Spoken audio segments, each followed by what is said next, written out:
बिस्मिल्लाहिर्रहमानिर्रहीम। अस्सलाम वालेकुम दोस्तों, मैं हूं सैयद राशिद रियाज।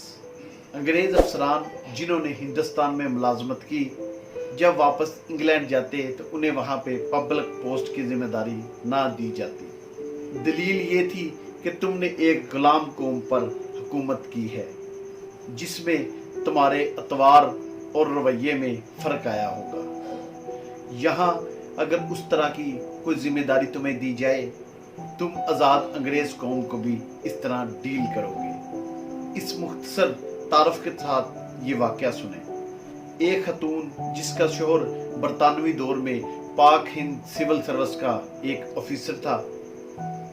खतून ने ज़िंदगी के कई साल हिंदुस्तान के मुख्तलिफ इलाकों में गुजारे। वापसी पर अपनी दास्तान पर मबनी एक बहुत ही खूबसूरत किताब लिखी। खतून ने लिखा है कि मेरा शोहर जब एक ज़िले का डिप्टी कमिश्नर था, उस वक्त मेरा बेटा तकरीबन 4 साल का और बेटी 1 साल की थी। डिप्टी कमिश्नर को मिलने वाली कई एकड़ पर मुहित रहायश गाह में हम रहते थे। डीसी साहब के घर और ख़ानदान की खिदमत के लिए कई सौ अफराद ममूर थे। रोज़ पार्टियां होती, शिकार के प्रोग्राम बनते। ज़िला के बड़े बड़े जिम्मेदार हमें अपने यहाँ मदऊ करना बायसे फ़ख्र जानते, और जिसके यहाँ हम चले जाते वो उसे अपनी इज्जत अफजाई समझता। हमारे ठाठ ऐसे थे कि बरतानिया में वजीर आज़म और बादशाह और शाही खानदान को मुश्किल ही से मैसर थे। ट्रेन में सफ़र के दौरान नवाबी ठाठ के साथ एक आलीशान डिब्बा डिप्टी कमिश्नर साहब की फैमिली के लिए मखसूस होता था। जब हम ट्रेन में सवार होते तो सफ़ेद लिबास में मलबूस ड्राइवर हमारे सामने आकर दोनों हाथ बांधकर खड़ा हो जाता और सफ़र के आगाज़ की इजाज़त तलब करता। इजाज़त मिलने पर ही ट्रेन चलना शुरू होती। एक दफ़ा ऐसा वाक़या हुआ कि हम सफ़र के लिए ट्रेन में बैठे तो रवायत के मुताबिक ड्राइवर ने इजाज़त तलब की। उससे पहले कि मैं बोलती, लेकिन मेरा बेटा बोल उठा, जिसका मूड किसी वजह से ख़राब था।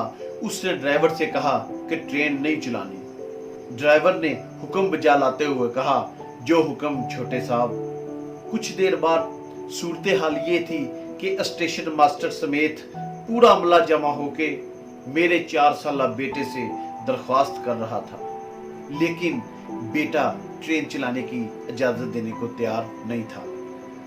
बिल आखिर बड़ी मुश्किल के साथ मैंने बहुत सारी चॉकलेट्स देने के वादे के साथ अपने बेटे से ट्रेन चलवाने की इजाज़त दिलवाई, तो ट्रेन चलाने का आगाज़ हुआ। चंद माह बाद मैं दोस्तों और रिश्तेदारों से मिलने वापस बरतानिया आई। हम बजरिया बहरी जहाज लंदन पहुंचे। हमारी मंजिल वेल्स की एक काउंटी की थी, जिसके लिए हमने ट्रेन का सफ़र करना था। बेटी और बेटे को बेंच में बिठाकर मैं स्टेशन में टिकट लेने चली गई। कतार तवील होने की वजह से काफ़ी देर हो गई, जिस पर बेटे का मूड बहुत ख़राब हो गया। जब हम ट्रेन में बैठे तो आलीशान कंपाउंड की बजाय फर्स्ट क्लास सीटें देखकर बेटा एक बार फिर नाराज़गी का इजहार करने लगा। वक्त पर ट्रेन ने वसल बजाकर सफ़र शुरू किया तो बेटे ने एक बार फिर चीखना शुरू कर दिया। वो ज़ोर ज़ोर से कह रहा था कि ये कैसा उल्लू का पट्ठा ड्राइवर है, हमसे इजाज़त लिए बगैर इसने ट्रेन चलाना शुरू कर दी है। मैं पापा से कहकर इसे जूत लगवाऊंगा।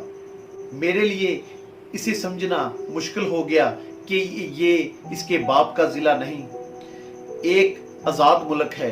यहाँ डिप्टी कमिश्नर जैसे तीसरे दर्जे के सरकारी मुलाजिम, तो क्या वज़ीर आज़म और बादशाह को भी ये अख्तियार हासिल नहीं कि अपनी अना की तस्कीन के लिए अवाम को ख्वार कर सके।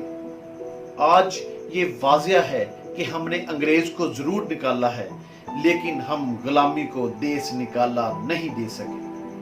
यहाँ आज भी डिप्टी कमिश्नर, वज़रा, मुशीरान, सियासतदान और जर्नैल अपनी अना की तस्कीन के लिए अवाम को घंटों सड़कों पर जलीलो ख्वार करते हैं।